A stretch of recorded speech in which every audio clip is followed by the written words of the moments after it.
good evening.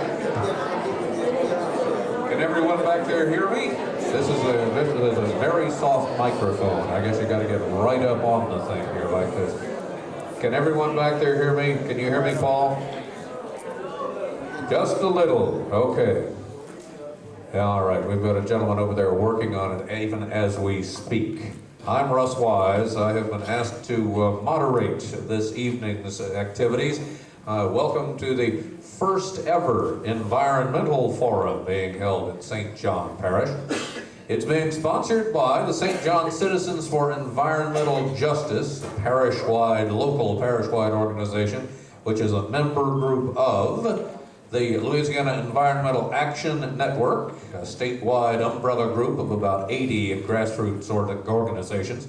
The Louisiana Citizen Action, the state affiliate of the National Consumer and Environmental Group, which has about 1,200 members here in St. John Parish. The Lake Maurepas Society, which is endeavoring to protect the lake that it has been named for. The Lake Pontchartrain Basin Foundation, which has been very successful in cleaning up the big lake. The River Area Planning Group, RAP group they call themselves, which is based on the West Bank of St. John Parish. Now, before we go further, I'd like to introduce you to the candidates themselves in order. We'll start at that end if we could and introduce State Representative candidate Bobby Fouche. Mr. Fouche is an attorney here in Laplace and is seeking that office. Lloyd Johnson, who is currently the sheriff of the parish, who was not able to be here, in his place will be Major Bert Ory, the second in command, the executive officer of the Sheriff's Department, who will be answering, or at least reading questions that Mr. Johnson has answered already. All of the members of the panel here received copies of the questions in advance, at least the questions that will be asked by our panel of environmental group members here. And so Mr. Johnson prepared some answers to that, which will be read verbatim to you by Mr. Ory. Now, seeking the office of State Senate, neither of whom are here, but both of whom are expected. Mr. Ron Landry, who is the incumbent, who is a practicing attorney here in Laplace, and Mr. Steve Lee, who is a member of the St. John Parish Council currently. The two gentlemen seeking the parish presidency, Mr. Arnold Labatt, the incumbent, who is not with us at least at this point this evening, and Mr. Carl Baloney. Mr. Baloney, can you stand so everybody can see you back there? You're kind of back in the corner. Here he is, a businessman who's based in Garyville.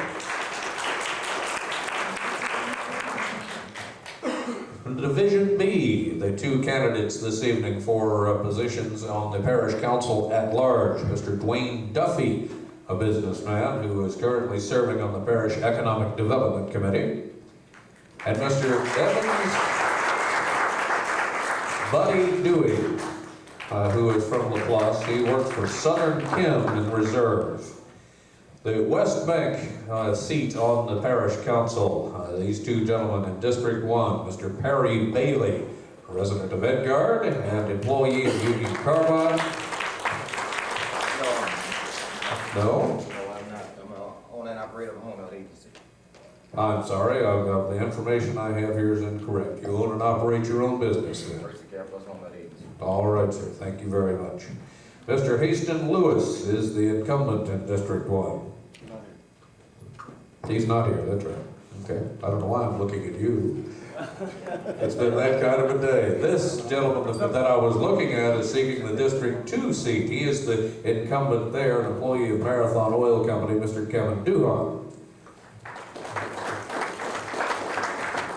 And challenging him for the District 2 seat, which represents Reserve, is John L. McLean, who is a resident of Reserve and a former Civil Service Board member, and Mr. McLean is not with us yet this evening. In the District 4 race, first we have Mr. Carl Freeman, who is the Vice Chairman of the Parish Economic Development Council, and who also started the Community Youth Organization here in St. John. Mr. Randy Wilson, who is a Laplace resident and a former member of the Parish Council.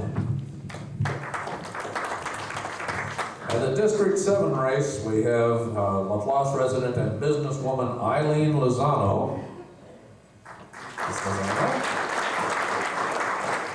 And Mr. Stephen Thornton, who also lives in LaPlace. He is a security consultant. Now, let me introduce the folks from the other table, if I may. Did I get you gentlemen down there? I've lost it. I didn't yet, huh? Lost my place. Bobby Fouche, who is sitting down there, is running for the legislature, for a seat in the Louisiana legislature. Mr. Fouche? Right? Thank you for the second time. Okay. I'm getting lost here, huh? It's been a long day, believe me. Now let's do the panel, who are going to be asking the questions. First, the representatives of the St. John Citizens for Environmental Justice, Ms. Cynthia Apple, who is a LaPlace resident and the owner of a photography studio. Sylvia Playton lives in Reserve. She is a substitute teacher. Mr. Leonard Triplett is a Reserve resident and civic activist. Rolanda Dorris is a resident of Wallace. She is also the leader of the River Area Planning Group. David Hargrave is a LaPlace resident, secretary of the Lake Maurepas Society, and a board member of the Lake Pontchartrain Basin Foundation, who represents the St. John Parish on that board. And Paula Henderson, executive director of Louisiana Citizen Action, which is based in Baton Rouge. She will be posing questions to the state candidates as we get to them. First, we'll be talking to parish-level candidates. You'll be allowed, ladies and gentlemen, 1 minute to respond to the questions, but in the interest of time, we won't hold it against you if you don't take the full 1 minute. Ms. Catherine Evans will show you a card. She is our official timekeeper over there. I'm letting you know you have 15 seconds, and then on the other side she says, quit now, and please take her seriously. Then we'll deal with state issues, and lastly, a closing question will allow you an opportunity to make a closing statement. We've planned to reserve about a half hour for questions from the audience, by the way, but to be fair to the candidates, we have been screening the questions. I have a stack of them here, so we don't have too many on one subject or for any one candidate. We request that audience members use the forms provided. There are forms out there, I guess, and if you will take them over to the table there at the entranceway, they'll be passed on up to me. Our first three questions deal with citizen opportunities for participation. Let's do it again. Citizen opportunities for participation in parish decision-making, which local groups have deemed to be lacking, especially in the environmental area. The first question comes from Mr. Leonard Triplett. It deals with the creation of an environmental committee. The parish has a citizen advisory committee to advise the mayor and council on environmental issues. Will you work to establish such a committee for St. John and ensure that its recommendations are duly considered? We will start, if we could, at this end of the table with Mr. Veroni, please.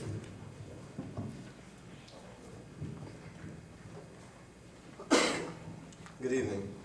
All praises to God. Would you be kind enough to stand, ladies and gentlemen, so everybody back here will be able to see? Good evening. In reference to environmental committee, yes, I would establish an environmental committee. It would fall under environmental affairs.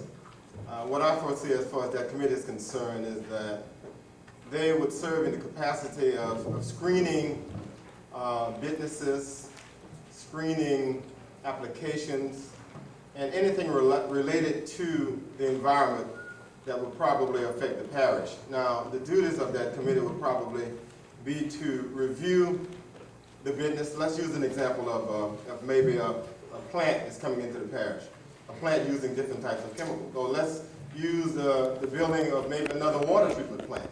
That committee would review the type of chemicals that would be used at that plant, make recommendations to the mayor or to the parish president, to the council.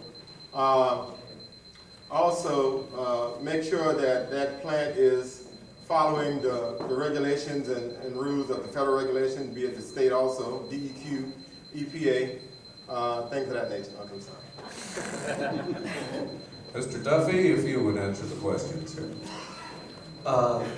Yes, I would endorse an environmental committee for St. John Parish. After elected to the council, I would get together with my fellow councilmen to determine the makeup of the committee. I would imagine it would be appointed one from each council district as well as each at-large division, and we would seriously take the input of this committee. It would be brought forward on issues dealing anywhere from water treatment to future business growth, and the recommendations would be duly considered. I can assure you of that. Thank you. Our next speaker is Mr. Buddy Dewey. Yes, I certainly would support such a committee. We currently have a local emergency planning commission consisting of the Department of Public Safety, the Civil Defense, government bodies, as well as police and fire protection. I think it could work along with that committee as well as the economic development, which when they'd be bringing in new industry, they'd be aware of the things we're trying to accomplish. Mr. Perry Bailey, would you underwrite or endorse an economic development committee? Environmental committee. Environmental committee. I think I'll go home. I too will support such a committee, and I also agree that those individuals should come from each individual district. But as I see such a need, I feel that we should fall under the jurisdiction of the parish president. But we as councilmen should make sure that we implement the laws that this particular board will be governed by. And definitely we will consider any recommendation made by this committee. Thank you. Thank you. Mr. Duhan, you're next. Yes, I also would support that particular idea. Could you hold the microphone a little closer, sir? I think yours is like mine. It isn't that loud.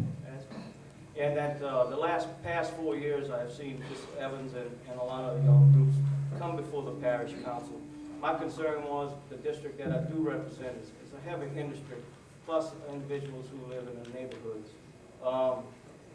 As advisory committee, and to highlight those particular areas that each individual group may have as to what particular item as far as a permit is concerned, as far as what would be harmful, either air contaminants or whether it's solid waste or that particular item in a permitting or that industry that's coming in that y'all see fit to address. That's where I would get y'all expertise on these committees to give us some direction. Thank you, sir. Mr. Freeman from District 4.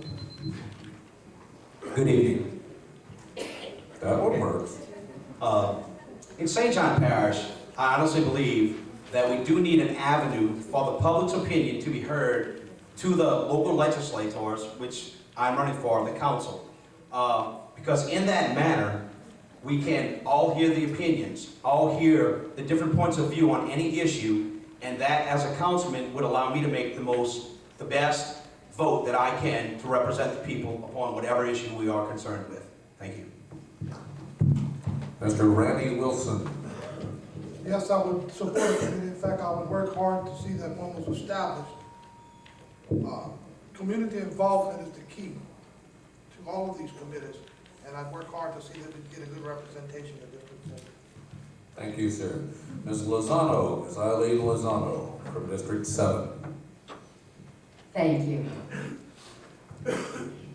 Yes, I would work to establish a Citizens Advisory Committee to advise the council and parish president on environmental matters. This committee should include people from all walks of life. Regular folks, people who work in the plants, people who live near the plants, and representatives of all levels of parish government, including educators. I will strive to listen to all the people of District 7 and St. John Parish, and I assure you that all citizens' opinion will be considered equally. Thank you very much. And Mr. Steve Thornton, please. Thank you. Diversity would be very important on this committee. Like Ms. Lozano said, I think we should have officials of all walks of life, maybe members of the media, fire department, sheriff's office, what have you. Industry and business leaders as well as private citizens, so that we get a neutral point of view from the standpoint that we don't want to have maybe an agenda from just one area, so that we can represent the people fairly and evenly. Thank you. Thank you, sir. Our second question deals with economic development. It also comes from Mr. Triplett. St. John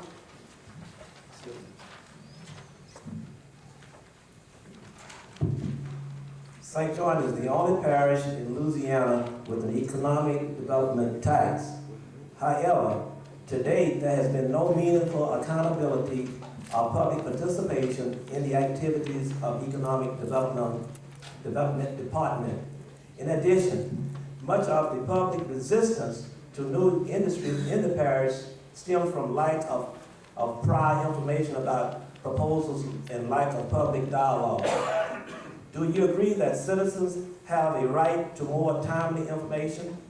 And what will you do to see that this happens? Let's start the answering this time, if you would, Mr. Duffy. Mr. Dwayne Duffy. Thank you. As a member of the Parish Economic Development Committee for the last 4 years and the chairman for the last 2 years, I can truly share the frustration of this group and probably most of the citizens with the lack of information that we've been received on upcoming matters in the parish. It's always been said that there needs to be some, you know, I hate to use the term secrecy, but that there needs to be confidentiality is the word that's toyed around with a lot with the administration, that no one can know what's going on. And I think that that is totally wrong. I think that that has become a lot of the problem that the public has had, is that with information they would better understand and better know what is going on in their community. We don't need this this curtain that's clouding what type of development is about to come to our community. I would like to see that happen. I've struggled and tried to do that as chairman of the committee. As a parish councilman, I will be in a position to demand it, and I will. Next speaker is Mr. Buddy Dewey. From what I understand, there is a certain amount of confidentiality during negotiations of new industry coming into the parish. However, I do feel that at the first opportunity available, the citizens need to be informed. The Economic Development Committee, when it was originally passed, the taxpayers supported it because it was intended to bring in new industry. And as most of us know, it wound up being a slush fund to fund other departments of the parish. I don't think that's what it was intended for. I think that we need to focus on bringing in new industry that would supply and support existing industry that is going outside of the parish and even outside of the state to get their products and services. Thank you very much. Mr. Perry Bailey from Edgard next. As you all well know that we did pass a 3 cents sales tax for EDC. And as a former member of Economic Development Committee, I feel that we owe it to you, the citizens of St. John Parish, to let you know exactly what we're doing with these tax dollars. Because you as taxpayers of St. John Parish are paying all of the bills on a day-to-day basis of the monies that we run government by. And I feel that we should be held accountable. As the councilman of District 1, one of the things that I will bring to this particular position is hard work and honesty, and definitely accountability. And I feel that we owe it to the citizens. We also we should respect your opinion in those decision-making process. And when I'm elected, I will see to it that I honor those particular opinions. Thank you. Thank you, sir. Mr. Kevin Duhan, incumbent in District 2. As an incumbent that's sitting on the council for the past 4 years, we've addressed some of those particular problems that the panel was talking about. The council developed an economic development committee on the council itself to address this particular problem. It's made up of the council chairman, the councilman at large, the councilman for that district. Now, when administration advises the council that a new business or industry wants to come in, we have a meeting with that particular company. At that time, as far as my personal belief is, this information that I received is being passed on through our public meetings at the council at this time. But the citizenry needs to be informed as soon as possible when the business wants to locate in the parish. And I'll see that this is continued and improved throughout our parish. Thank you, Mr. Duhan. Mr. Carl Freeman next, please.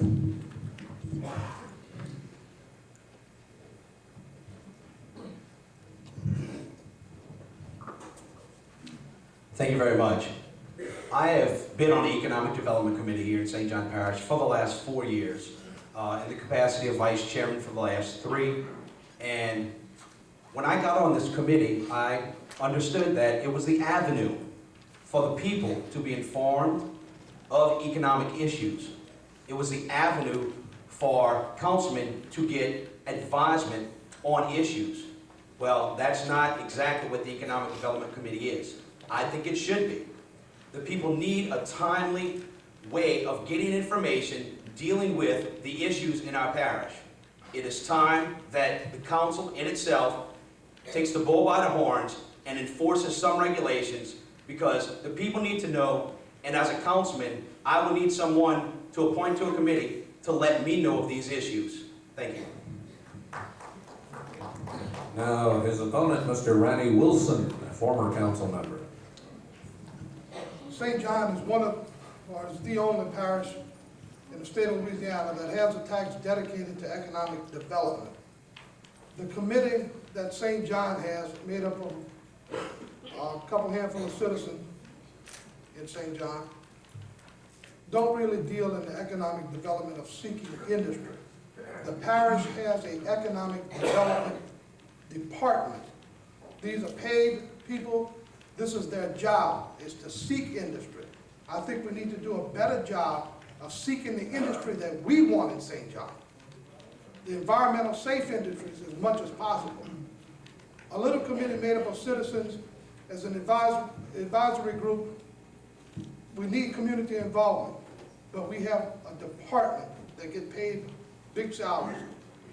We need to put these people on the right track and attract industry that will work with us, work with the people, and keep us safe. Thank you. Thank you, sir. Ms. Lozano now. I'm having trouble. Citizens should be as much involved in the parish government as possible. Presently, it's my understanding that the economical development is open to all citizens, but people have to want to get involved. Maybe if more people were involved, the economical development money would be used to develop our local economy rather than going into the roads and bridges department.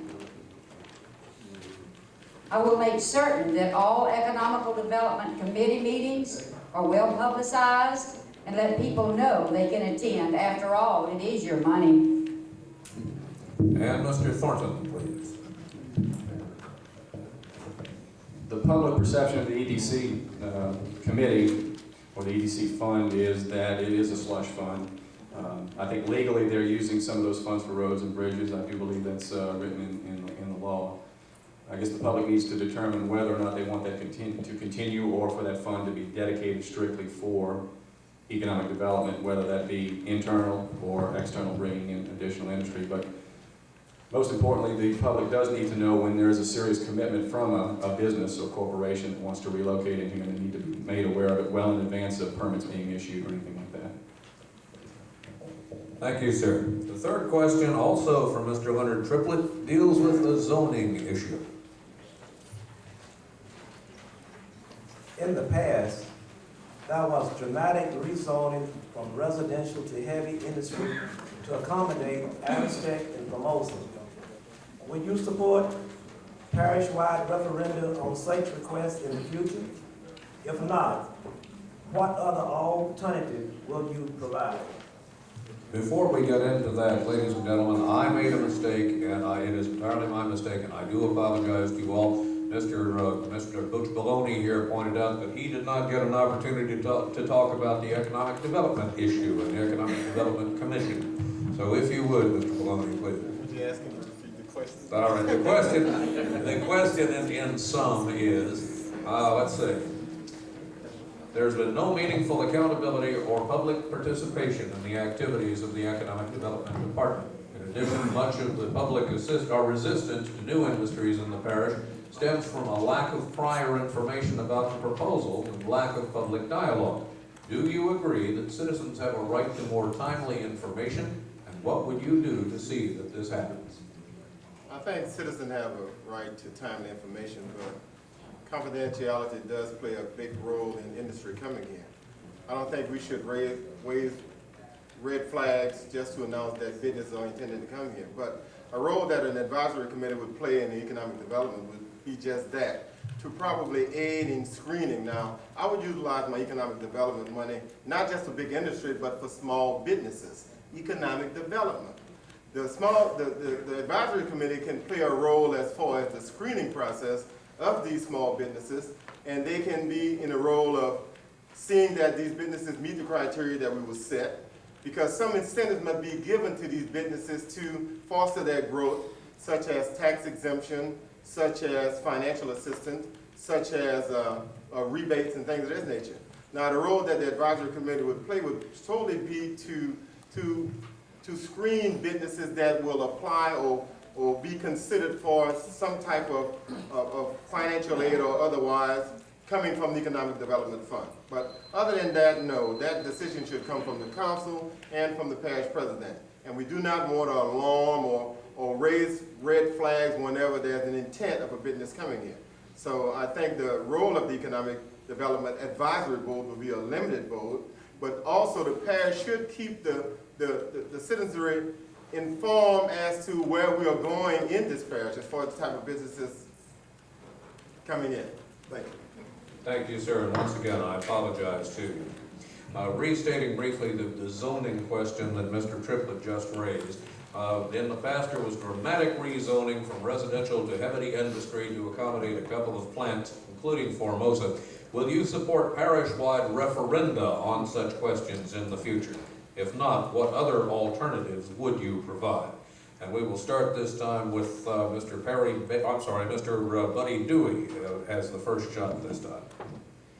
Yes, I think in that particular case, when Formosa was a controversial issue, that a referendum would have been appropriate, because it not only affects the homeowners around Formosa, which expressed the most concern, but it affects the environment of the entire parish.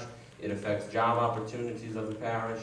And I certainly don't feel that we need to go and have a special election at the drop of a hat, as sometimes is done, because elections are expensive and we do pay for them.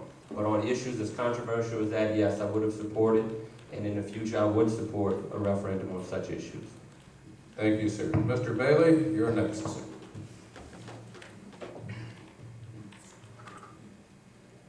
Well, I support the local referendum. I support job opportunity, but I also respect the citizens of St. John Parish.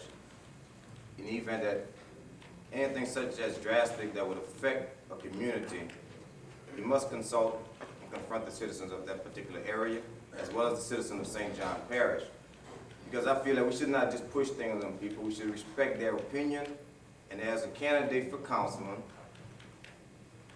one of my main platform items is to get the voters in my district, and also the opinion of the voters in my district, involved in the decision-making process. But I also know that sometimes there are issues that do come on that we have to make decisions on as councilmen that should be kept privately. But I do support the fact that we must keep our citizens informed, in those particular decision-making process. Thank you. Thank you, sir. Mr. Duhan. The parish council has brought on a private firm to help us in our zoning problems, not only in our residential areas, but in our industrial areas. I could support a referendum on such a request, but my idea is the people in that particular area in question, if the citizens most affected in that community agree to such a change, I would support it. If the citizens that's going to be most affected locally would disagree totally, or the majority of them would, I'd have to vote against the rezoning. We've had that problem in the past. I've inherited a couple of problems about zoning, and my idea as a councilman when I got on board was to bring a private firm in to help us in not only in the industrial section of rezoning, but in the development, in the subdivisions, and things of that nature. And we have made progress. Thank you. Thank you, sir. Let's see, I think we have Mr. Carl Freeman next. Yes. Excuse me. I believe, hello? I think the whole system just went dead. Hello? Well, Zoning must have killed it. I think so. Well, I personally believe zoning within our community must be very carefully considered before we establish industry. Industry is one of the most controversial zoning issues when it comes about. When we deal with local referendum, which I do support, I think there are these issues where the people must decide, do we want the jobs, and do we want to possibly contaminate our environment somewhat more? Because that's the fact when industry does come in. So I support referendum, local referendum, because I think the people need to decide when it comes between those two issues. Thank you, sir. Mr. Who's next? Mr. Wilson, Mr. Randy Wilson. Yes, I will support local referendum. But again, I think we should work hard to bring in the industry that has the less pollution, the least amount of pollution as possible. We have economic development. We need to put them in the places where it won't affect some of the local people. It won't disturb some of the local neighborhoods. And I think that should be our goal. Thank you. Thank you, sir. Ms. Lozano, question on zoning. Now that we don't need the mic, I'll just stand up tall. I agree that we must be very careful with our zoning. We must grow in an orderly fashion. And I think sometimes in the past we've not grown so orderly, and I think that the zoning is very important, and I will support the referendum. Thank you, ma'am. And Mr. Thornton. I too would support a referendum. However, we might want to be a little bit careful. For instance, in the Formosa case, the people on the East Bank are roughly what I think 80% of the population, or even more than that, of St. John. Just because 80% of the people on the East Bank want something on the West Bank doesn't mean the people on the West Bank will go along with it. So with respect to the immediate area that's affecting or affected by the referendum, I think we should have a little bit of respect for those special circumstances when we're talking about something parish-wide. Thank you. Thank you, sir. Mr. David Hargrave has a question now dealing with the issue of recycling. I've done it again. I have done it again. I have done it again. I'm going to get fired before the night's over. You're right. Let's see, Mr. Baloney, if you would, on the question of zoning and referendum. I beg to differ. As your next parish president, first of all, I would support a total zoning and planning committee to structure the entire parish. As your next parish president, I beg to differ as far as in getting a referendum and putting it to the public. I think as the parish president and the council, it is incumbent upon us to make decisions that are beneficial toward the parish, hopefully falling in line with making sure that these plants will meet all of the criteria as far as OSHA and DEA and Environmental Protection Agency, and also that the citizens are taken care of as far as the contract with these plants are involved. I think it is our position as the leaders of the parish to make the decisions and make sure that our citizens are cared for, contracts are drawn in their behalf, and therefore I do not necessarily agree with a referendum for every contract or every plant that should come into the parish. Thank you, sir. And finally, Mr. Dwayne Duffy on this issue. On the issue of, in the way the question was worded, at least on the paper I have, is local referenda. I would have to look very closely at that as well. Would it be local as in parish-wide or local as in a council district? I don't truly believe in, in government by referendum. I mean, I realize that an issue like Formosa is going to affect this community for the next 50 years. So it could be a special case. But we have a planning and zoning committee that this process works through, that has appointed members from that council district or from that area. Then it's passed along to the parish council. We should have an idea of where the community stands on this. And if the community is behind it, that shouldn't become a problem.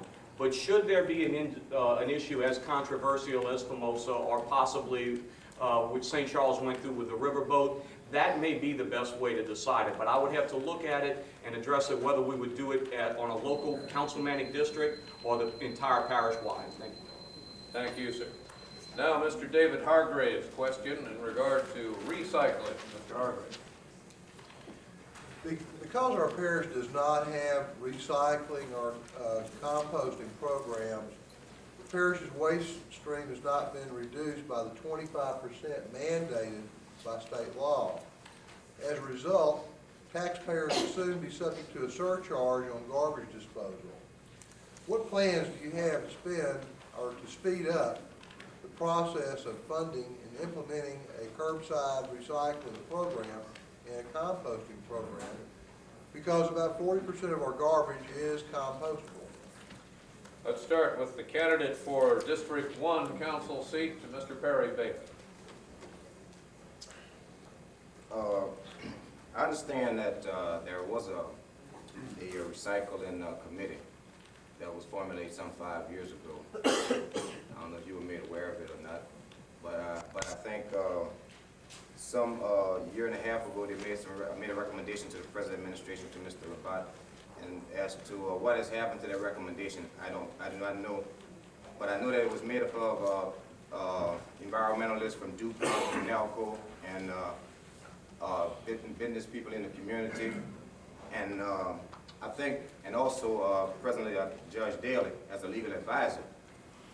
I, as the next councilman of District 1, would like to take a look at that particular proposal, because I understand it is presently working very effectively in Jefferson Parish. And when I looked at that particular proposal, at that time I'll make a recommendation. Thank you. Thank you, sir. Mr. Duhan. The fact that the fact of the matter that we as parish citizens will not meet that 25% mandate by state law. As a parish councilman, I see that as being evident as the past 4 years on the board. We do have a recycling center back at the Percy Abab building, but the educational process of getting the citizens to take their plastics and bring them there, and their papers, and bring them there, or bring them to their local churches of that matter, that's the steps that we have to take. Next, on the recycling, on curbside recycling, that can be mandated by our parish government, but you're going to have to look at it, because I really want to truly believe that a senior citizen living by herself shouldn't pay $8.50 for one bag of garbage she's going to put out every 2 weeks. When I got 3 kids and a wife, and I put out 3 garbage cans, and I'm going to pay $8.50. And that's the criteria that I want to see. I want to see that if you can take things out of the garbage can that can be recycled, do it. But don't get charged for it when you don't need to. Mr. Freeman, if you would, before we get started, I do want to make a couple of brief housekeeping announcements here. First of all, whoever is handling our audio system, if you're still in the building, the folks back and back are having trouble with hearing, and none of the microphones is working now. So if we could have somebody come up and fiddle with the equipment, I'd appreciate it. Secondly, for everybody else, we do have drinks available back there, soft drinks or whatever you prefer, at the going price. I'm not sure exactly how much they are, but please feel free to help yourself. And I'll mention this again before we leave this evening. For those of you who would like to see this again, perhaps several times, this will be rebroadcast. It will be broadcast on Channel 36 on Wednesday at 6 p.m. So we will be showing this entire program on cable tomorrow evening on Channel 36 beginning at 6 o'clock. Now, let's go ahead, if you would, Mr. Freeman. I think you've are ready to give us a question on or an answer on recycling. Recycling, I feel, is a wonderful system. But the system of recycling that I would like to support is a self-sufficient recycling system. You need money to do it, so we have to be self-sufficient. We don't have the additional dollars at this time to implement a full-fledged system. And when it comes to the compost dump, I think we need to attempt to implement a compost dump within our parish. 40% of our garbage approximately is compostable. And by having our own compost dump, number one, we can reduce the amount of garbage we're sending to the normal garbage dump, which would help us meet these standard mandates sent down by the state and not have to pay such a fee. And number two is we could possibly resell the fertile soil that is made from that compost dump and possibly generate funds back into our system. Thank you. Thank you, sir. Mr. Wilson. I've worked towards implementing a curbside recycling program. A large percentage of our waste is yard waste. I also would like to see the parish vehicles picking up yard waste along with the other materials that are picked up and recycled. We need to find a location where this can be put down for composting. And as Carl said, I think we maybe can generate some funds off of the soil a few years later. I will work towards one of those programs. Thank you. Thank you, sir. Ms. Lozano? I feel we pay enough for garbage pickup already. But we do need to start curbside recycling and composting in our parish. And I will support efforts to get it moving as quickly as possible. Also, we need to reinforce to our school children the importance of preserving our environment through recycling. Thank you. And Mr. Thornton? From what I understand, there has been a study completed, much as my comrade over there did say. People do complain about the water bills, and logic would dictate that this recycling program would probably be billed on a water bill. I know that the area schools collect newspapers and they get a check every month, yet we will be asked to pay more for recycling. So somewhere in the middle of that might be a logical solution whereby if maybe school kids will create drives to gather these recyclable materials. If it's a matter of these recycling companies going to one location and picking it up, doing it cost effectively, that might be the way to go, because I know that it's going to be hard to sell the public on additional dollars on the water bill. So maybe something as of a compromise rather than curbside, maybe see if there's a response from the area schools to whereby the school kids would have a recycle drive, take it to one central location at their school for pickup, and that way the recycling company, whoever removes the materials, might be able to pay the schools, and that would actually help education as well. And Mr. Veroni, I won't forget you this time. Recycling. Recycling is a must if we're going to survive in this world. First of all, something must be built in to protect the senior citizens. The extra charge may not be burdensome to us, but it may be to people on fixed income. Secondly, composting is fine, but it is very time consuming. It may be something that can be done on individual basis, individual residents. As far as the recycling and curbside recycling is concerned, it can be self-sufficient as far as probably hiring a local garbage company to handle the recycling of these different type of materials. That in itself will bring about additional jobs. We know that we must pay extra to bring about the recycling process, but to bring about that process also brings about new jobs. If Trosclair, for instance, is hired, they would then have to hire additional people to do the separating, and maybe they in turn will get into some of the processing of these plastics and papers and tin. So this in itself brings about a recycling of our material, but also recycling and additional jobs into the parish. Thank you, sir. Mr. Duffy. Thank you. As many of you may be aware, we are currently the only river parish that does not have curbside recycling. Both of our neighbors, St. Charles and St. James, are ahead of us. They have curbside recycling. I feel it really ridiculous that my 8-year-old daughter is being taught recycling in school. She had a project last week, and yet we cannot curbside recycle. The facility behind the Percy Hebert building has deteriorated. It's not manned properly, and that's something that we need to address. In the brief research that I did, it seems that they're paying in St. Charles and St. James about $1.80 was the figure I got per household to recycle. There is a concern regarding senior citizens, but the current budget shows about a $50,000 surplus in the solid waste budget. Hopefully that could be spread around and ease the burden on the senior citizens. I'll get the proposals in immediately, and we'll work on it in 1996. Thank you. Thank you, sir. And Mr. Dewey. I have not currently seen any reports from our current recycling committee. I certainly would support recycling. It is on my agenda as one of the first things I'd like to accomplish. I am under the impression that recycled products and goods are increasing, I guess, in value or demand, so I would expect that would also offset the cost for the taxpayers. Thank you, sir. Now, Ms. Cynthia Apple has a question for us dealing with water quality in St. John Parish.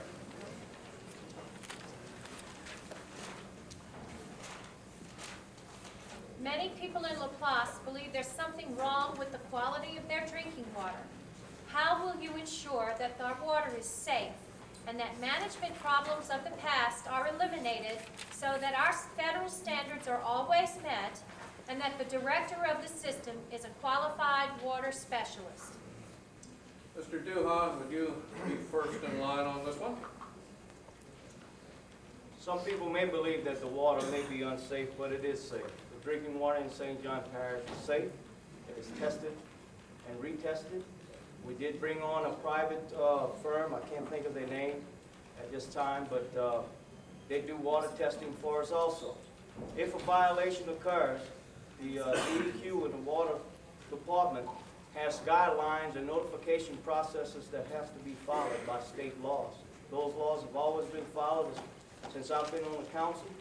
We've notified when we had a problem, we notified the newspapers and corrected the problems accordingly.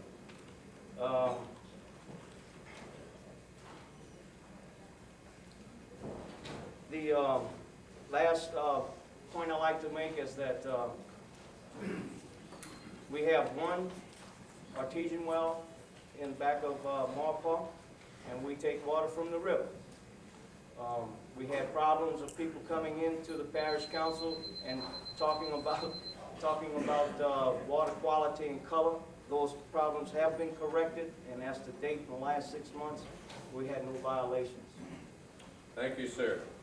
Mr. If you don't mind, Mr. Freeman, let's give the other guys in these contested races the first chance this time, if we can. Mr. Wilson, can you take this one first for me, sir? The parish has had some problems in the past with trihalomethanes. I think that probably some of those problems still exist. That's one of the things, the problem is going to be at the well, and it has to do with the temperature of the water. And there's nothing that we can do to control that. But treatment, we can. As far as the director of this being a qualified water specialist, I think that we should demand that on the parish council, and every operator in every one of our plants should be certified. That's a must, that's a state law.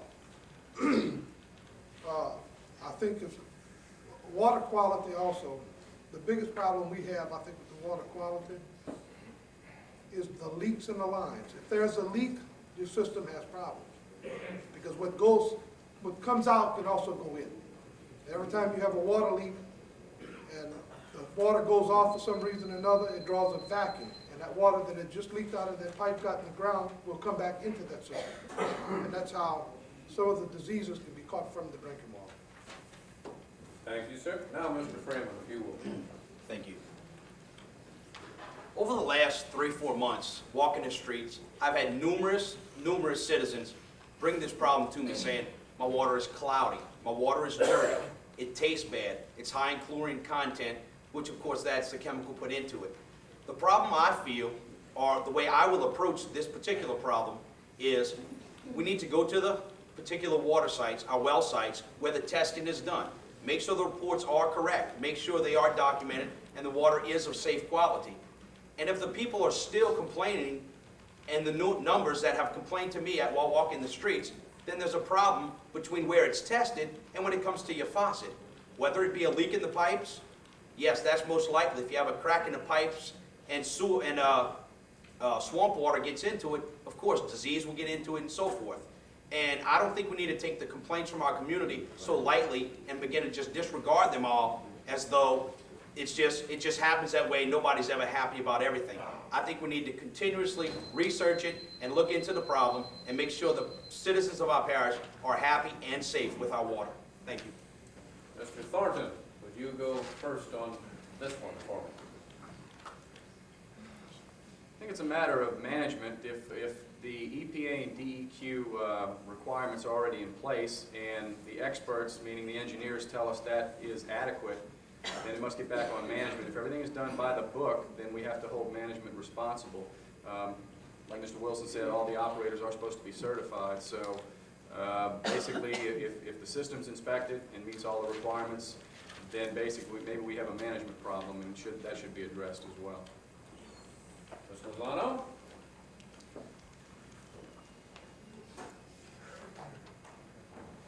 We take for granted that our water is safe, but there have been some problems. And as your councilwoman, I'll work to implement cost-saving measures in the water department and use the savings to hire qualified water specialists. We can do better in providing clean water at a fair price. And I will work to make sure our water system is effective and safe. Mr. Baloney, if you would, sir. As your parish president, I will give you the best quality of water. It would exclude the politics. This parish uses over 6 million gallons of water a day. From reserve, we use over 1 million gallons of water a day. We lose approximately 28% of our water per day due to leaks. We have saltwater intrusion from the Rudock well. Reserve probably have the better water system in the parish. As a chemist, we have something that we call foraging of data. When the test was done on the water here, there was a foraging of data of water combined with water from reserve that gave you quality water. But in essence, that water did not meet the specification. We must change these kinds of things. We have parish employees working with insufficient chemicals, insufficient knowledge, insufficient equipment. We must change these kind of things. Like Mr. Thornton mentioned, it takes the change in administration. And through these, we can bring about changes and a better quality of water. Thank you, sir. Mr. Dewey, would you take it next?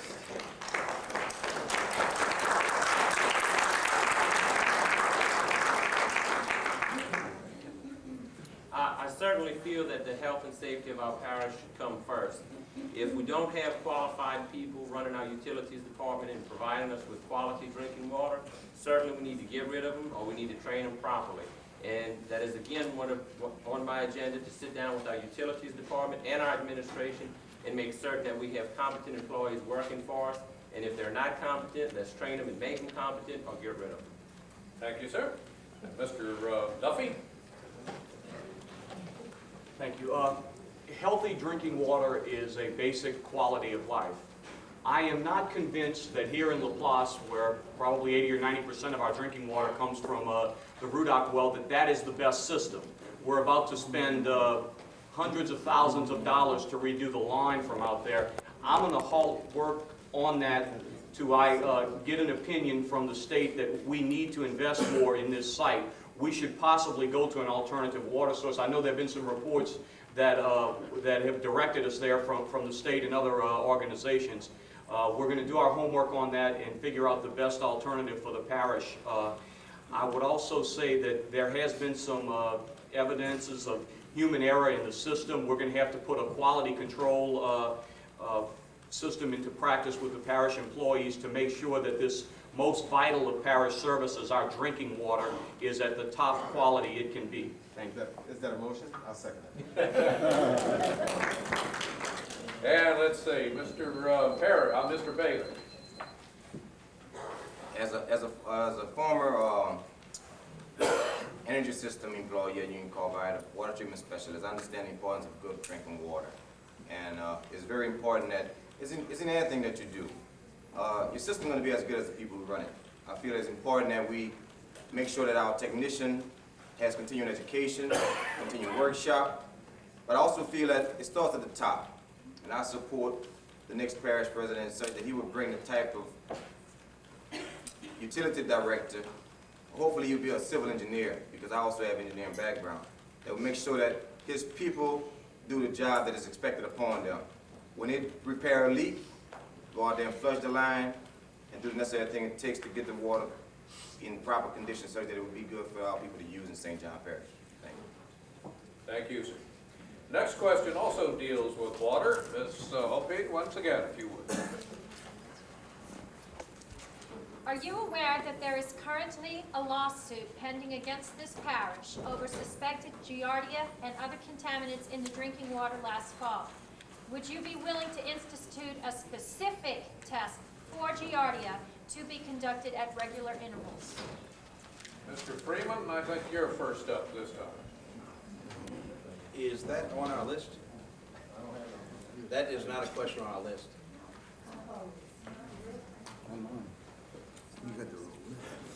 I mean, I'll be happy to, could you repeat? I'll be happy to respond, Sure. but it's not on our list. It is on our panelist list. You have that? Are you aware that there is currently a lawsuit pending against this parish over suspected giardia and other contamination in the drinking water last fall? Would you be willing to institute a specific test for giardia to be conducted at regular intervals?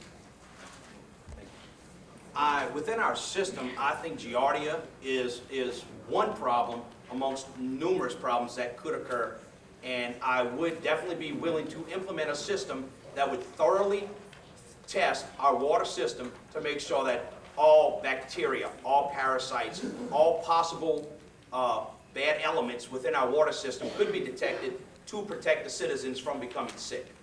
Thank you. All right, sir. Thank you very much. Mr. Wilson? I certainly would go along with testing this water. We have facilities in the parish that aren't being used, that the parish has spent a lot of money on putting together by the wastewater treatment plant right next to the interstate back here off of Woodland. There is a lab there. I think that we should get a good technician and the equipment to properly run some of these tests ourselves. The state EPA is putting some guidelines to test for these things. I think they went in place or go in place in 1996, if I'm not mistaken. I think I would support that. Testing weekly. Thank you, sir. Ms. Lozano?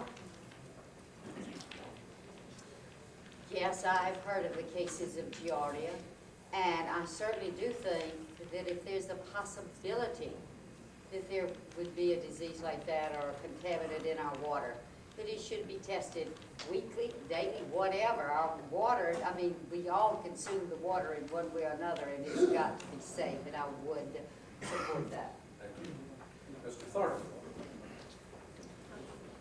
I would support the testing. I would ask the question of the experts as to if the tests that we currently do not expose that particular parasite, why not? If it's, I know it's not indigenous to our area at all, from what I can understand. So basically, the testing that we do should cover everything that could possibly appear in our water supply. And if, like I said, if the EPA and DEQ requirements don't cover that, I'd like for an expert to explain to me why, so we can be better informed about that. There's life back in the old system after all. How about that? Now we'll be able to hear each other a little better. Thank you very much, my friend. Let's see, Mr. Veroni, I think you're next on this. No, I'm not aware of the lawsuit, but I will enforce and comply with rules and regulations as far as testing is concerned. Thank you, sir. Mr. Duffy? The last thing I want is for someone to be poisoned from drinking as an elected official, from being poisoned from drinking our water here in St. John. I don't like I'm not very aware of the lawsuit other than what I read in the paper, but I would support any and all means necessary of testing to make sure that nothing like that would ever happen again in the future. Mr. Dewey. Yes, I certainly would support such testing. And again, I feel that we need to hold our employees accountable as well as our parish council. We need to keep a close eye on this because again, this is the health and safety of our parish. So it's something that we really need to concentrate on. Thank you, sir. Mr. Bailey. No, I'm not aware of the pending lawsuit, but I do support regular testing. I'm also aware of the fact that on a monthly basis, they do test the water and they sent to the lab in New Orleans. But most of all, as I would say to our citizens of St. John here in the parish, when you get suspicion of any type of particles or any contaminant in the water, we do have a local board of health that we can call here in the reserve office, public health unit office in reserve. Thank you. Thank you, sir. And Mr. Duhan. Legal counsel has not advised me of any suit pending at this time against the council. Test results are conducted on a monthly basis. If anything is contacted into our water system, we are advised of any violations according to our permit priorities. Again, let me get back to the point to where we do have a private firm that does water testing for us. If this particular parasite is in that perimeter, I'm not aware of it at this time. I'll talk to the director about that and see and maybe implement something if we have a problem with it. We took the utilities department from a $2 million deficit in 1992 to within $15,000 this fiscal year of meeting our bond obligations. That is money coming in to money going out. And each one of our operators in each one of our water plants are state certified operators. They are state certified and must meet certain criteria to operate that water plant. All right, sir. Thank you very much. I will ask, ladies and gentlemen, since we have the sound system working again, if you would, because I just got a note, apparently some people in the back are having trouble hearing some of our responses. One more water question, I think, if you would, Ms. Cynthia. No, I don't have Is there not another? Okay, fine. I have one here on this list. In that case, let's go on to Rolanda Dorris, who wants to ask a question in regard to Formosa Plastics. Yes. In the event that Formosa Plastics... If you would, go ahead and use the microphone, Mr. In the event that Formosa Plastic tries to reactivate plans for its rayon plant in our parish on the West Bank, the local environmental community is insisting on 6 conditions that must be agreed to by Formosa and parish government by contract with our organization. In order to avoid challenges to the permits, these 6 conditions are: 1, zero discharge to the air and water; 2, use of only canaf fiber, which is sustainable agriculture crop that can be grown in our parish instead of timber; 3, payment of all state and local tax obligations without any exemptions at any time; 4, guarantee of 80% of jobs to established local residents, providing job training if necessary; 5, Formosa will be strictly neutral in any union organizing efforts by workers and agree to collective bargaining if a union is certified; and 6, Formosa will restore the historic Whitney Plantation and the old schoolhouse, which was the first schoolhouse for blacks on the West Bank, and provide adequate visual and other buffer between the facility, the river road, and its neighbors. Do you agree to support these 6 points in principle, subject to further discussion and developments of the details? And if so, would you sign the form in front of you tonight? Why or why not? Mr. Rennie Wilson, you're first on this one. Use the microphone, sir, if you would. Thank you. Zero discharge, I think, is probably impossible. I mean, zero discharges, we don't want the plant. I think we need to find a balance, and I think we need to get the best that we can from Formosa, and I think we should use the direction and the guidelines set by EPA and DEQ, and maybe go a little further and just get the best that we can, but zero discharges, that's impossible. The use of Connect fiber, what we do with the farmers in St. John. That's growing cane. I don't know where we would grow this. We're not going to put the cane farmers out of business to grow canal. Formosa probably use somewhere in the range of 2,000 tons per day of wood chips. I mean, I don't know where we can grow that much canal and sustain that every day. Trees is a renewable resource. We know that already. It's being done. It's been done for many, many, many years. Payment of all local taxes and obligations. I think we should tie the tax exemption with the performance of that industry.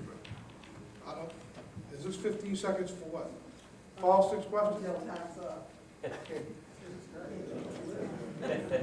How are you going to answer 6 questions? I understand. Let's do this. This gets very involved in this question, I'm afraid. Ladies and gentlemen, and Mr. Wilson, since you began, I think you should at least be given an opportunity to finish your reply. And everyone else on the panel, if you would, look over these. I think the question is being asked, can you agree in principle to these? And if there are, I will ask that you either answer yes or no. And if there are any specific problems, as you're indicating here, sir, that you have trouble with, maybe hit 1 or 2 of them. So that... I mean, it took longer than a minute to read the question. I understand, I do. So please go ahead and finish your answer, sir, and everyone else, if you would, either yes, you could agree in principle, or no, you could not because of these problems. Okay, the question number 4, the 80% guarantee of jobs to local residents, I support that 100%, without a doubt. And helping in the education, to educate the people to take those jobs, to be prepared for them. 100% I agree with that. Question number 5. Should Formosa be strictly neutral in any union organizing? Yes, I think they should respect the people that they have working for them, and they have the right to form the unions. I think the people in the public should sit back. I mean, those people that work there every day, they know what the conditions are, and they're the ones that have to live with it. As far as Formosa restoring the Whitney Plantation, I'm agreeable to that, and I also believe that they should put a buffer zone where you wouldn't even, if you went to the plantation to visit, you wouldn't even know they had an industry behind it. Thank you. All right, sir. Thank you very much. Ms. Lozano, if you would, as I say, just can you agree in principle or can you not? And if not, you might briefly tell us which questions that you have trouble with. Well, I have trouble with number 1. I think it's impossible to have zero discharge from an industrial facility, just as it was impossible for you to have zero discharge from your car as you rode to get here tonight. And I definitely think they should restore Whitney Plantation, the west bank of our parish is a sleeping giant for tourism, and a plantation would draw visitors and dollars to our parish, so that I agree with some of it, and some of it I have a little trouble with. Thank you very much, ma'am. Mr. Thornton. I also know that from chemistry that zero discharge is impossible. As close to that as possible would be good. KENAF, I was expecting a fax from that group and did not receive it, so I'm not real aware of that. However, I will say that we are looking at what it'll do for the parish, but we also, in fairness, have to look at how efficient that is for the facility as well. If it costs them 3 times as much money to produce that than it would timber, then we might be choking off that industry before it ever gets started. Tax exemptions, that is relative to the demand for the facility. If there's other areas that will be more competitive to attract that facility, we ought to address that. We need to address our competition and see what they have to offer and be as competitive as we can be without giving away the farm.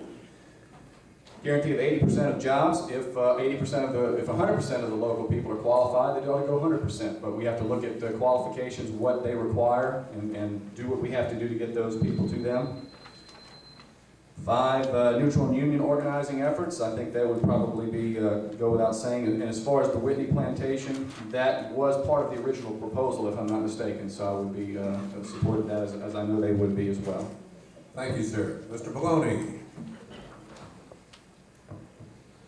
As far as signing this, as your next parish president, I signed nothing of this magnitude without consulting with my attorney. But I applaud the environmentalist group as far as the mandates that's here, because we need watchdogs. We have to start somewhere, and this is the beginning. So I know that zero-based discharge might seem unreasonable, but we must start somewhere.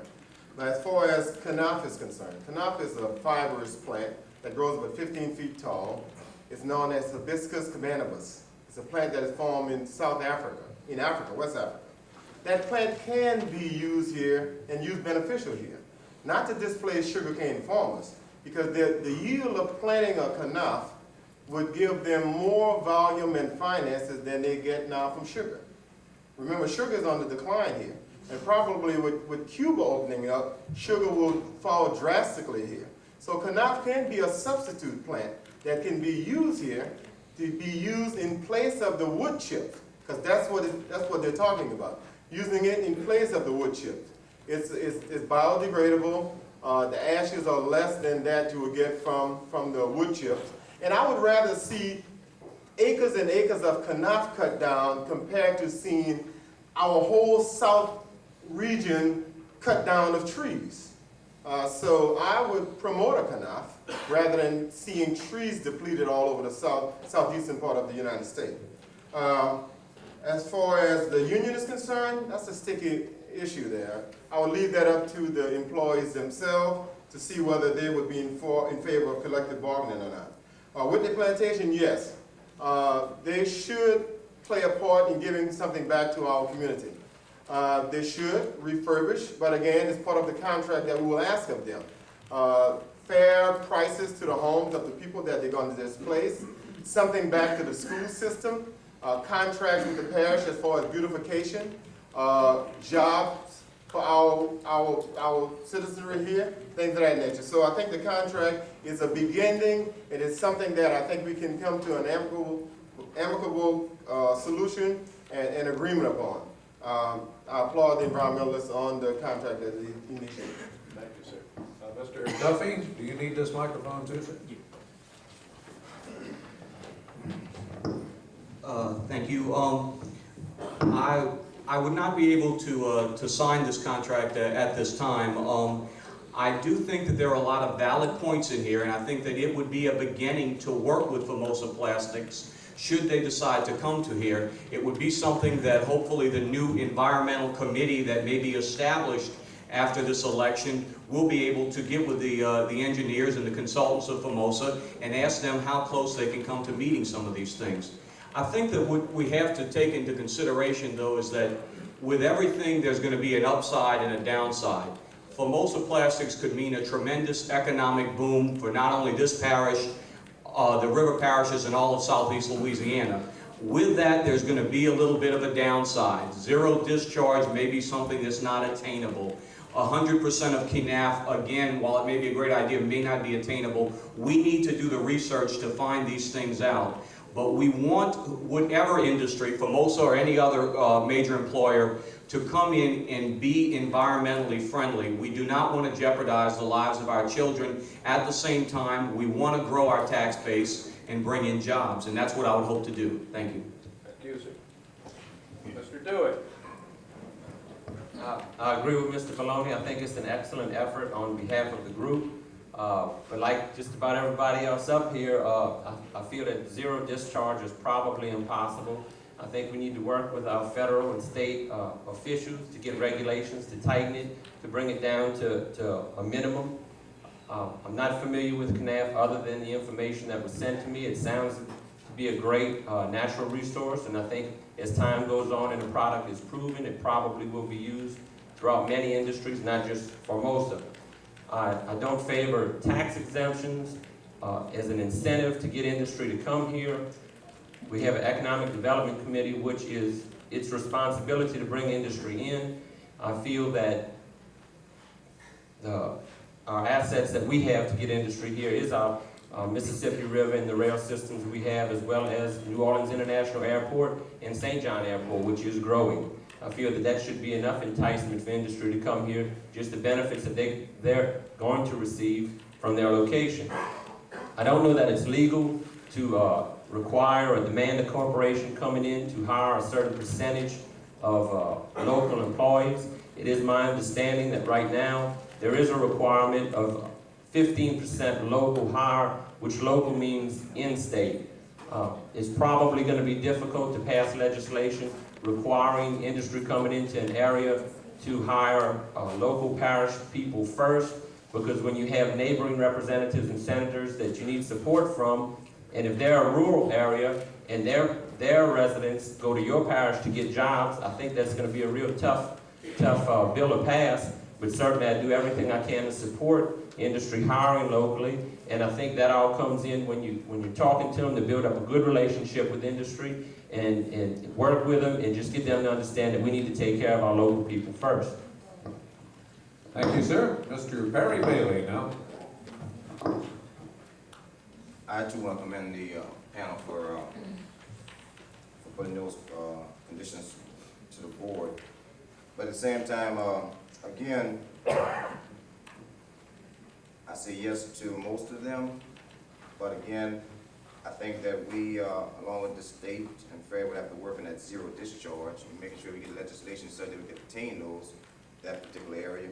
Also, as it relates to CNF, I know that you probably can grow CNF is probably about 6 to 8 tons per acre. We have to keep in mind that true, we are looking for jobs, but at the same time, we must remember that we have farmers that grow sugarcane, and as a product of a farm, knowing that we raised sugarcane to 1978, we have to also respect them and bring them to the drawing board, whereas sugarcane is about 30 tons to an acre.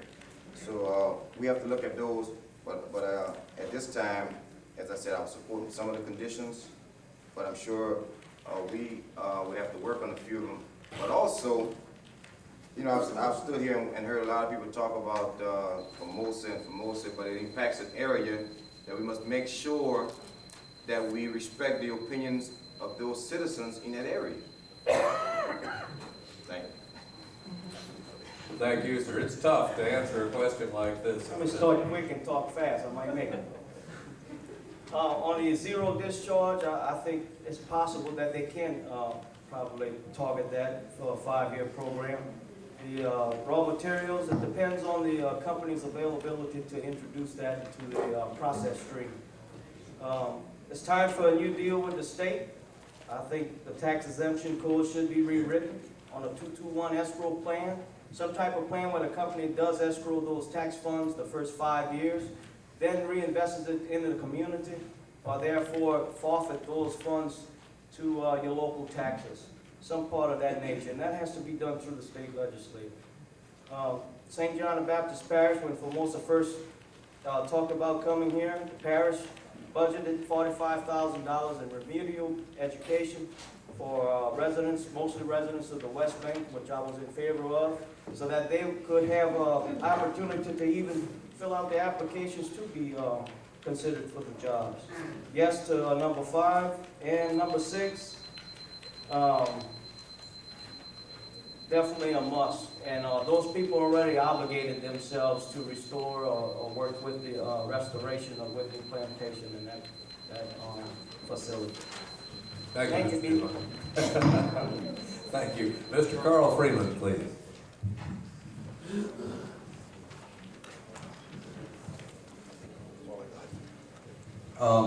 Basically, Formosa is a prime example of the industry that needs to make the impact on our community that we're really looking for. The first issue, the zero discharge, I do think that's somewhat impossible. Limiting our discharge, the emissions, etc., with DEQ, EPA requirements, I will fully instill that those requirements need to be kept up, up to their standards. Use of KNAF fiber, I think it's a fantastic opportunity to have an alternative to wood chips. Just when you travel through Mississippi and Louisiana in the wooded areas, you see the woods being torn down day by day. You see pine trees 8 feet tall where they used to be gorgeous forests. I think an alternative is fantastic, but the question I have, is it feasible and is enough of it available for Formosa? Tax exemptions. Coming into a community such as ours, we don't have the fantastic educational system. We don't have the wonderful bond rating system, the bond rating that is needed. That may be the only alternative we have to attract them to our communities. So I can't agree with that either. The Whitney Plantation and the 80% of the jobs, I want all the jobs we can get for our community to assist our economy. The Whitney Plantation, as it's been said, they have already agreed to that. So thank you very much. Thank you, sir. Now, Mr. David Hargrave has a question regarding Lake Pontchartrain. Yes, in an effort to eliminate oil and gas drilling in Lake Pontchartrain, St. Tammany Parish has revised its zoning to exclude future oil and gas structures on the waters of the parish of Lake Pontchartrain. Will you support a similar effort in St. John Parish? This one is a lot simpler, at least, than the last one. Ms. Lozano, will you take the first answer on this one, please?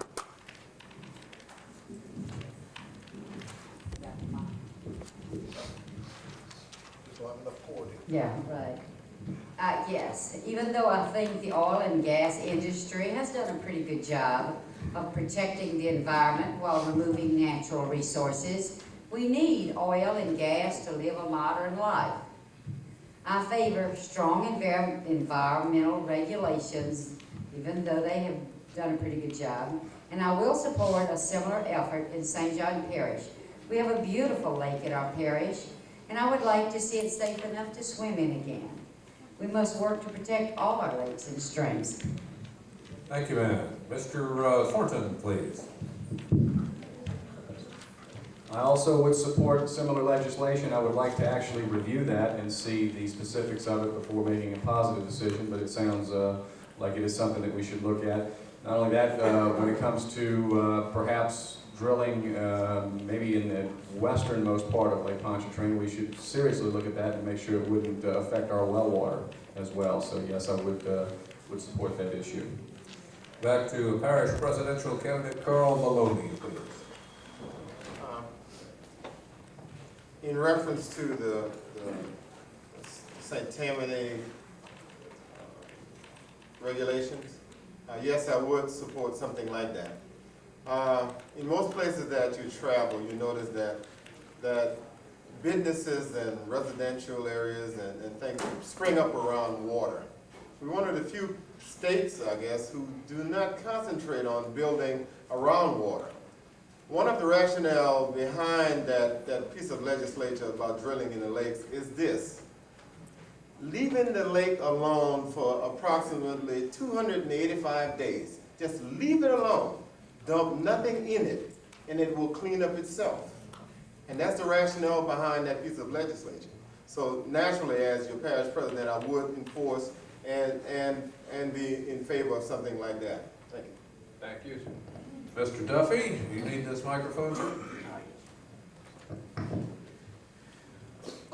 Yes, I would certainly support a similar legislation to protect Lake Pontchartrain. I have seen firsthand through recreating on the lake the effects that the Lake Pontchartrain Basin Foundation has had in cleaning up the lake. In the last 8 years, it's been tremendous. The shell dredging, stopping the shell dredging has definitely been a plus, stopping the oil and gas exploration, and that lake is too valuable a natural resource for the people around it, and especially for the citizens of St. John Parish. We have access to that lake that really now is underutilized. I would like to see as a councilman that we do some things to allow our citizens to better use Lake Pontchartrain, and we want that lake to be as clean as it can be, so I would be in total favor of that. Thank you. Mr. Dewey, do you need this microphone? All right, sir. Yes, I certainly would support such legislation. I'd like to see the ordinance from St. Tammany, and if it's in order and acceptable to our council and our community, would pattern out our legislation after that. I can recall growing up and how the active this, lost it again. Well, he's already working on it there, so go ahead. Okay. All right. I recall how active the lake was at one time, and I'd certainly like to see it that way again. I think it's boiled down to the fact that people are probably just scared to go in it. We know we can't swim in it, and some people eat the fish out of it, and I think that situation is improving, but certainly it's a very important asset to this community, and I think a lot can be done to improve it, and I certainly would support such legislation. Thank you, sir. Mr. Bailey, please.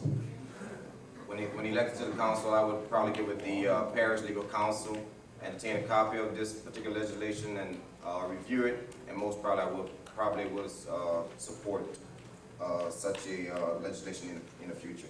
Thank you. Thank you, sir. Mr. Kevin Duhan. Recently, the State Commerce Board denied permits for drilling in the lake. Mr. Hargrave, you can correct me if I'm wrong. The parish council here has went along with the Basin Foundation and other groups in dredging and things of that nature. We have supported those efforts in the past. I think they will continue on my behalf also. But my main concern is the raw sewage that gets into Lake Pontchartrain and the effect it has on it, probably more than oil and gas. The habitat and estuary of Lake Marquardt is what I'm very concerned with. Though that's a natural breeding ground for most aquatic life that's going to leave this area and go in the Gulf and come back in. And that's the protection I want to see. As far as that protecting the lakes, both lakes are similar and not the same as other Great Lakes or parts of the United States. These are actual breeding grounds, Marquardt and Lake Pontchartrain. And that's what I'm concerned about.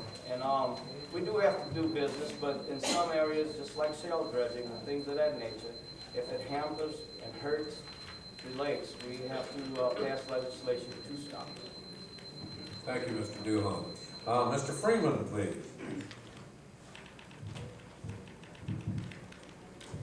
As a sportsman and fisherman on Lake Pontchartrain, I think we need to protect and preserve the resources that we have within Lake Pontchartrain. I will totally support this type of ordinance to do such, mainly because in speaking with Mr. Hargrave and other people on the St. Tammany decision, it was made based upon oil dredging and oil drilling and gas drilling.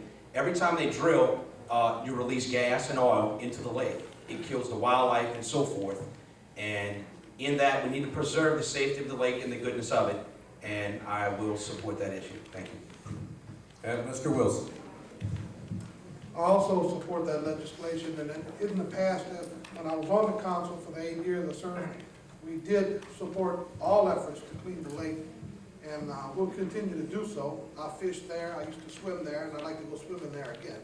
Still do fish though. Also, Steve mentioned the water. I think it would help speed up the process if we did drilling in that lake, speed up the process of the saltwater intrusion into our well, and that would put us looking for water elsewhere in a much faster pace. Thank you, sir. We're going to go back now, ladies and gentlemen, if you would. There was one other question regarding drinking water that was on the sheets that were sent to you, and we skipped over it a little while ago. Let's go back to that if we could. Ms. Cynthia, can you go ahead with your third question? Thank you, Russ. We believe that currently the public is not adequately and immediately notified of contaminants or other problems with the water supply. If you are elected, how and what will you establish as an appropriate notification time? Now, since it is Mr. Thornton's turn to start, let's start at that end of this part of the panel and just work backward, if you would. So Mr. Thornton first, followed by Ms. Lozano, and right down the line. Thank you. I do believe there are requirements in place for monthly testing of the water supply, and I would imagine that those reporting requirements would follow that same term. If not, we need to look at if we have special needs on a parish level, then maybe we ought to take a look at our special requirements and increase that frequency. But if all things considered, if that is adequate, then we could maintain that. But as far as public notification, from the time something is discovered, obviously that should be immediate. Ms. Lozano, if you would.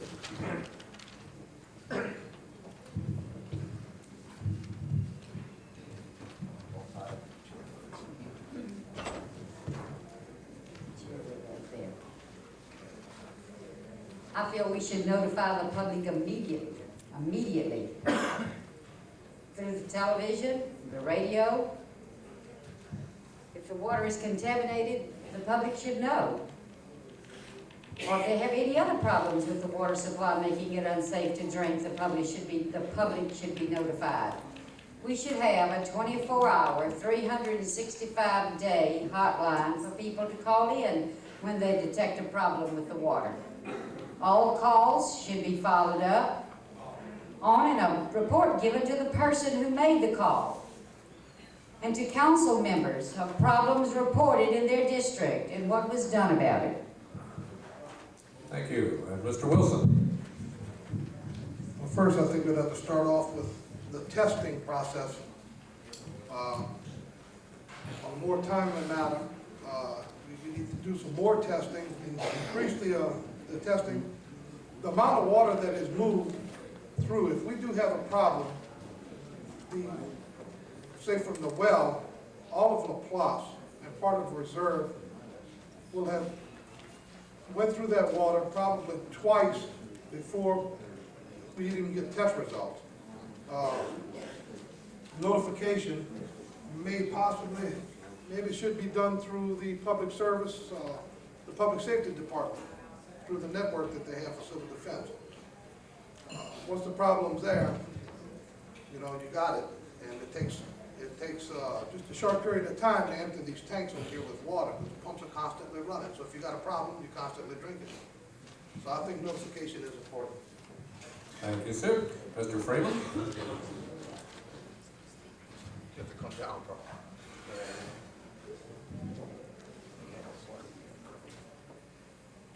Yes, notification is a very important issue. Right now, presently, we are notified through our cable TV, Channel 36. Civil Defense has an agreement and contract with them, and anytime there is any immediate problem that we need to act upon, it is put on that cable TV station. Even if our water pressure is low, it's notified upon there. But the problem that exists is not notified to the public. We don't know why it's low. Are we having a problem? Is there a bacteria at one of the plants? Has it been shut down for those reasons? I think we need to notify the people through our local news source, whether it be our local newspaper, YD Radio, as well as our cable network. What is the problem? Not just that we do have a problem. Thank you. Mr. Duhon, if you would. We have in place a procedure now. It's called 911. And I do get calls a lot from my constituents when they do have water problems, water breaks of that nature. You dial 911, the officer's going to say, can I help you? What's your problem? Emergency 911, you tell them your problem, we get a response. We have a duty man on person on weekends. That's also taken care of. We have in place through our Office of Emergency Preparedness, safeguards and shutdown operations and procedures with our water supplies and in case of contaminants, all spills of that nature throughout our system and facilities. Also, flushing of hydrants are done on a monthly basis and samples are taken. But the notification, I do see a slight problem in that.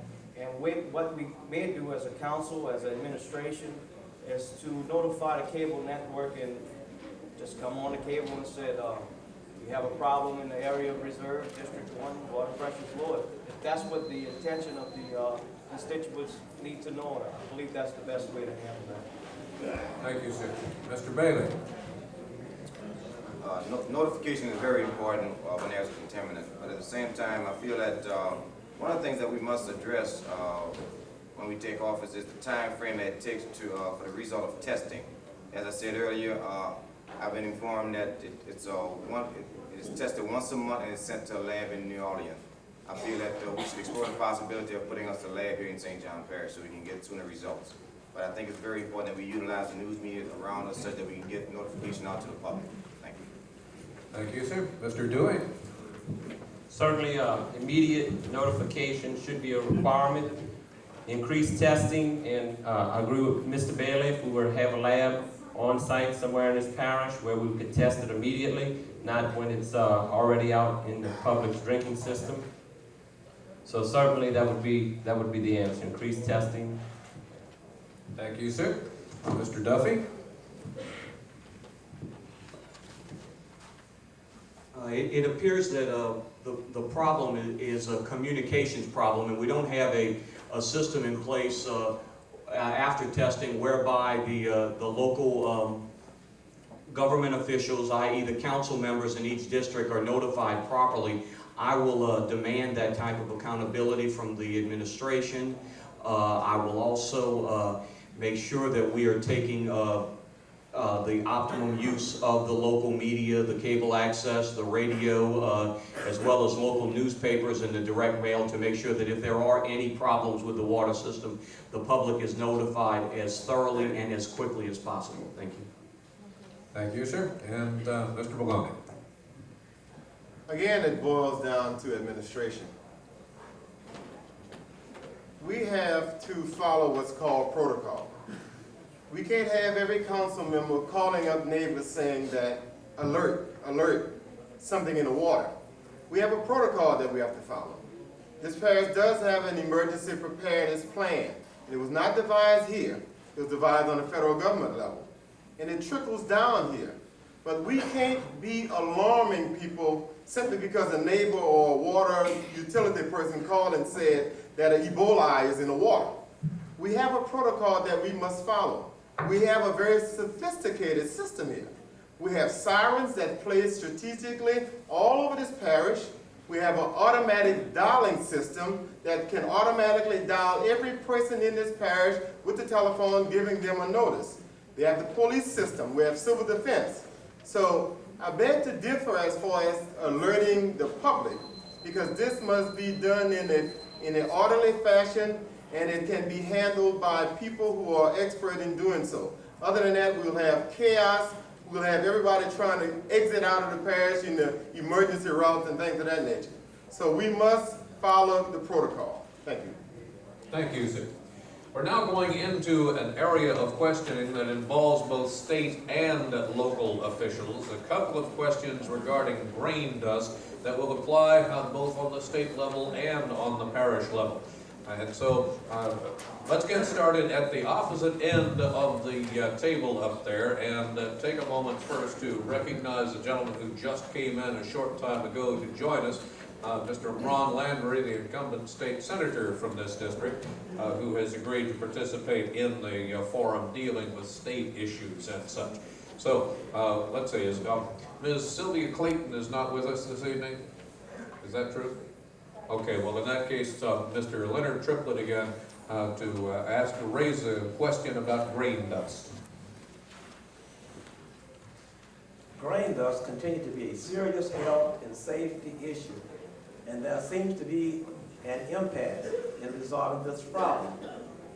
At the local level, what will you do to acquire local enforcement ability and institute effective monitoring of the dust?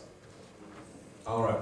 Now first, if we can, since this is both for parish and state candidates, Mr. Landry, can you give us any input about how to better enforce grain dust regulations on the state level? Thank you very much. Sorry I was late, but we had another forum in the Fouche Parish. Grain dust is definitely a problem, but it's not only the particulate matter, the amount of grain dust itself that's in the air.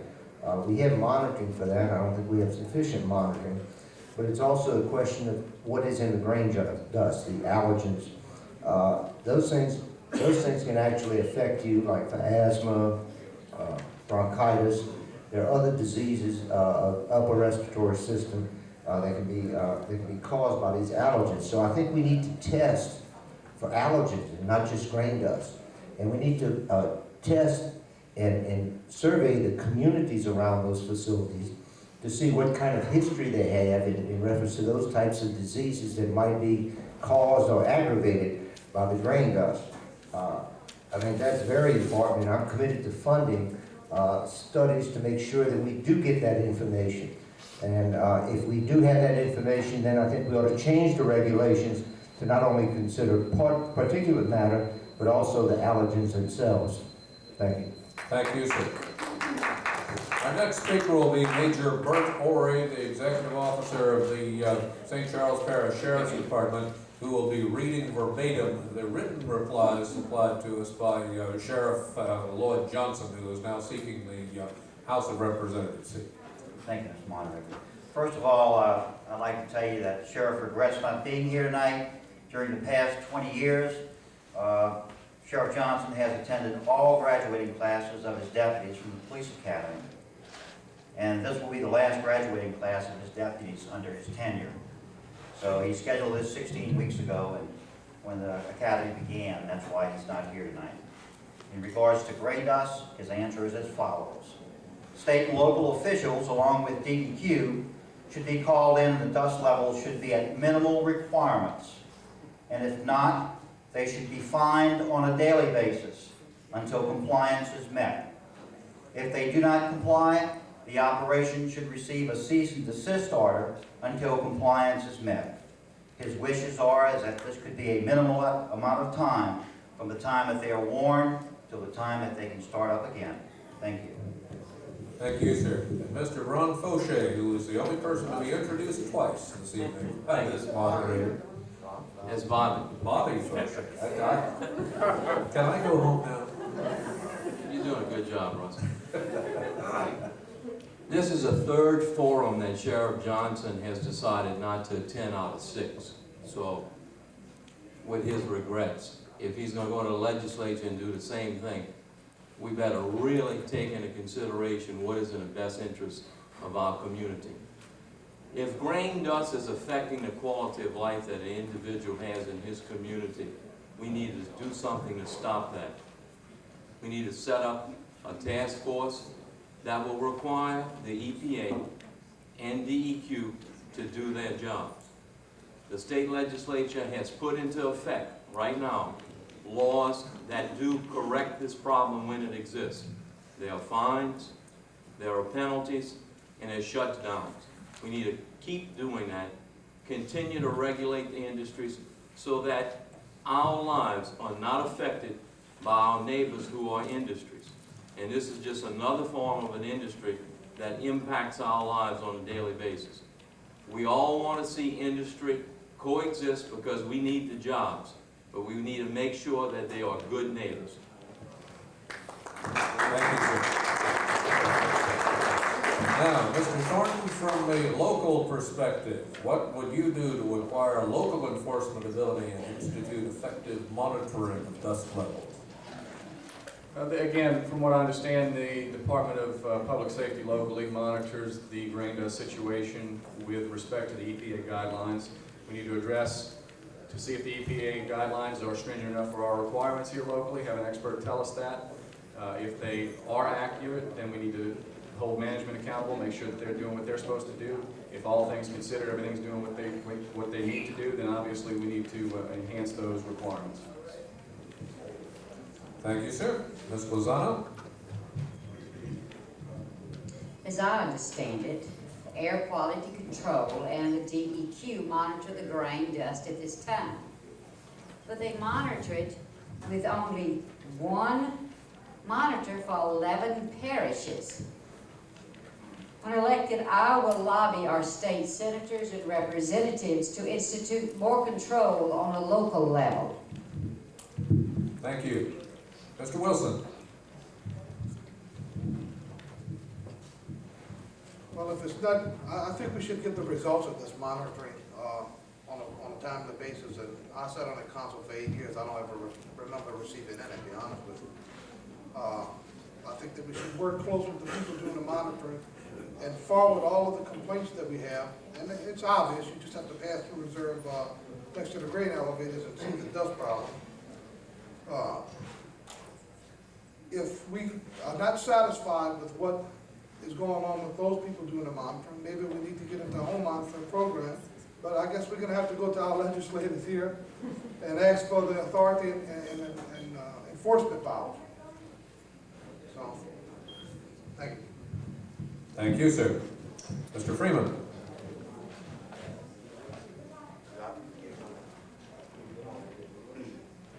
Grain dust monitoring is a very, very serious situation.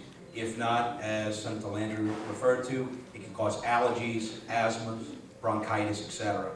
I think that we need to make sure that the EPA, DEQ, whoever's doing the monitoring, is doing it properly and according to the way it states.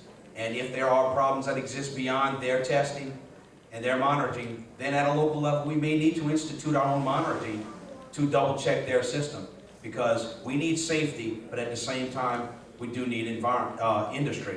So between the two, we need to find the happy medium.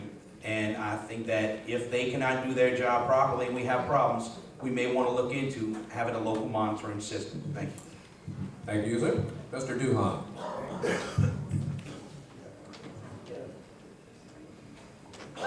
Don't start on time yet. The problem with grain dust, some of my friends in reserve, some probably won't probably call me friend, but what I did as a councilman, there's problems not only with grain dust, but with the equipment at certain particular facilities. I went and talked to the management at the facilities in the district that I represent and got good response from them as far as fixing equipment and vacuums of that nature. What we have to do, and I can't see why the whole grain industry themselves, if you're going to demand from a petroleum industry that if I got to load a barge out there, I got to revive my environmental standards and spend $6 million on a recovery unit so that the vapors in the barge can't get out, so that the people can't be harmed by them and send them to a combustor, then why in the hell they can't develop something with a grain ship sitting out there with grain dust? And because that's when it happens, doing transfers. Doing transfers is when the dust is out in the air and the particulates get out. It's not so much as, and then secondly, that same dust is going to stay in these people's houses and go in the attics. And a man washes his truck and he's hollering at me because look at my truck. And a minute later, you look at his truck and he's got dust there. What they need to do is lobby for enforcement also. They need to lobby to get people in the DEQ and in the EPA to come down here and start making districts. The River Parish District of St. James, St. John, St. Charles, make a district for the law enforcement person from DEQ or EPA. Do the same for Jefferson and Orleans Parish. That's what we need to do. That way we can change this thing and turn this thing around. Thank you, Mr. Duhan. Mr. Bailey, please. When I'm elected as your next councilman in District 1, I plan to work with the state and local officials, make sure that we have legislation in place along with a good monitoring system. But most of all, I feel very confident that we will put together a good environmental committee such that they will work very close with the elected officials, making sure that we would take care of that particular concern. Thank you. Thank you, sir. Mr. Dewey? I certainly agree with Mr. Duhan. I think a district would be in order since the River Parish has the majority of the industry in the state. I think we need to work with our state officials to tighten the standards. I think we need to work with our Department of Public Safety and our Civil Defense to make sure that they're doing their jobs, keeping an eye on this industry. And I think that all the violators should pay the price. And Mr. Duffy? Thank you. Outside of lobbying, the one thing that we can do at a local level involves zoning, and we could amend or make the current zoning laws that govern this industry a little more stringent as to protect our residents. In Division B, we've talked a lot about zoning, but we do not have the implications of industry conflicting with our residents that there are in other areas of the parish. But one of the main platforms of our campaign so far has been to develop and increase a planning and zoning department for St. John Parish. This is something that we're going to work hard at, and we're going to address not only the areas that affect us here in Laplace in the subdivisions, but also that affect the entire parish. So this is something that will be looked at. There will be a much larger budget. It will contain code enforcement officers, And I think you will see the results of this very soon. Thank you. Thank you, sir. And Mr. Veroni. It's funny how all of this come back to politics. I'm in agreement with much of what's been said here. But again, as long as we have politicians who have their brother-in-laws and their cousins working at these grand elevators, nothing much on the local level is going to be done. We have regulation from the federal government, from the state government, from OSHA, EPA, DEQ, and everything else that put these plants, trying to keep them in line as far as compliance is concerned. But we give thanks again to coalitions like the Environmental Coalition, because they are watching over us when we're asleep. But you know, when it gets down to, other than being a respiratory problem, it's also a socio-political, economical problem.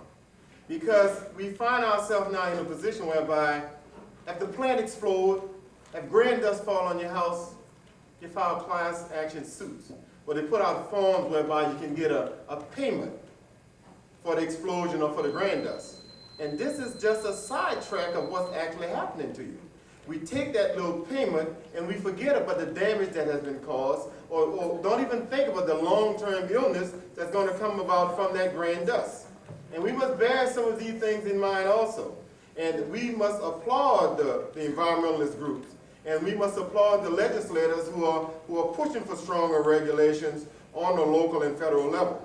So we have to consider many other things other than just that, making believe that we as parish officials are going to change anything. But we must work collectively together and put the politics aside and let the checks sometimes slide and make more demands, stringent demands on these plants. I thank you very much. Thank you, sir. Now, we'll move into a series of questions for our state candidates in just a moment, but first,